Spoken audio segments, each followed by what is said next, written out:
you guys primarily stationed once y'all, you said once y'all sat on Capitol Records, y'all primarily stationed in LA, or were y'all still back here in St. Louis? Like, no, we was actually still in St. Louis. We was just kind of flying back and forth. Like if Capitol booked us out in LA, we'd go to LA. If Shaka wanted us down in Atlanta, we'd go to Atlanta. So we were just moving around everywhere at that time. Yeah. Was y'all first time ever being in another city?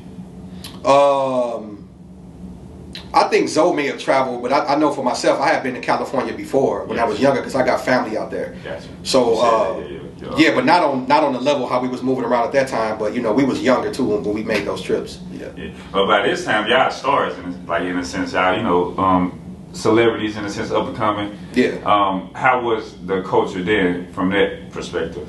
Like as far as y'all starting to get the attention, being noticed and stuff, and being on the scene.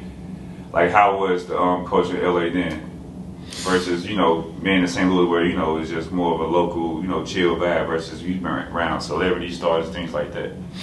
To me, it was kind of the same, you know what I'm saying, as you see it today. Of course, it's a little different, but the gang culture, since the 70s and 80s, that's always been a part of California, you know what I'm saying. But as far as the actual music and the culture, to me, it was kind of the same. But the only difference is, like we say with the social media, things are more magnified. You had check-in culture, like I told you about.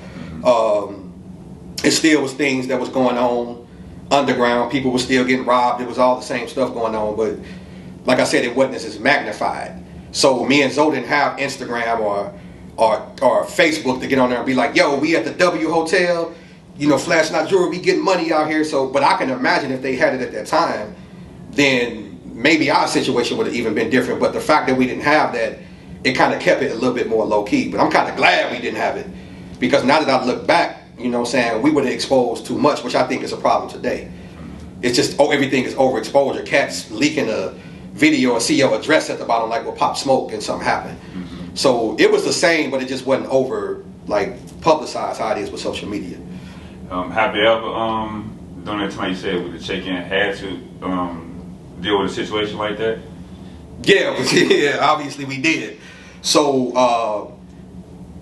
I want to say this right. So I think from Chingy's situation is, I think Chingy had a show in Ludacris somewhere, if I'm not mistaken, and that's how we end up running into the 60s, the Rollin 60s out there. I think they was backstage, and we got introduced to them, and that's how we kind of started merging with them. So it all stemmed from Chingy. But prior to that, me and Zoe was just kind of checking in town and checking in and out and kind of staying under the radar. Nobody knew who he was. But when they seen us that day, we had these big Trak Starz chains on. It just drew attention, and that's when we started mingling with the Rollin 60s, getting to know them and they getting to know us. And then that's when they kind of figured it out, okay, y'all with him, you know what I'm saying, type of thing. And then that's when they merged in with us, and that's how that happened. Yeah. Now, I guess back then, or even like you said to now, more so checking in the sense is more so in a sense for checking in and let us know you. It's more like protection thing, yeah. Especially out there, so you won't have any troubles, anything like that. Did it lead to anything like that? As far as where it became a thing where you said y'all built a relationship, but did it become a thing where, hey, when y'all come here, let us know y'all here, so you make sure y'all good, or et cetera, et cetera? Yeah, it definitely became that. Once we, formed a relationship with the 60s, then that's when it kind of was okay, we finna establish something with y'all, you know what I'm saying, type of thing. Let's sit down at the table. So when y'all come to LA, make sure y'all holler at us, you know what I'm saying, when y'all get here. And that's when I told you the funny story of, I want to say Holiday Inn was maybe out at this time, or kind of close to one call away. And me and Zoe was feeling ourselves. We was and this was months in between us meeting the Rollin 60 Crips. So we was coming in and out of LA meeting with them before this happened. So so one day we feeling ourselves. We ain't checking in with no damn body, you know what I'm saying? And so we come in, we feeling heavy, we got our chains, jewelry, and that night we go out to this nightclub that was on, I believe it was on Sunset. So we felt we were safe. We on Sunset right here in Hollywood, everything good. We could sneak in under the radar and be good. So me and Zoe at the table with these females, and we just sitting there having drinks, vibing to the music. And I look up at the door and I see these red shirts. Now I didn't think none of it at the time because they 60. So I'm all these dudes with red shirts walk in. So they walking around the club, and I see this skinny dude named Tylo, you know, the skinny dark dude with French braids, like, and I see Tylo getting closer, and I'm like, is that Tylo? And he just came up to the table and slammed it like, bro, we know where y'all at all times. Don't never do that again, bro. Don't try to play with us, man. Yeah, don't play with us, man. Like, when y'all come in town, check in, we know where you at. We laughed about it and it was funny, but me and Zoe was like, damn, like.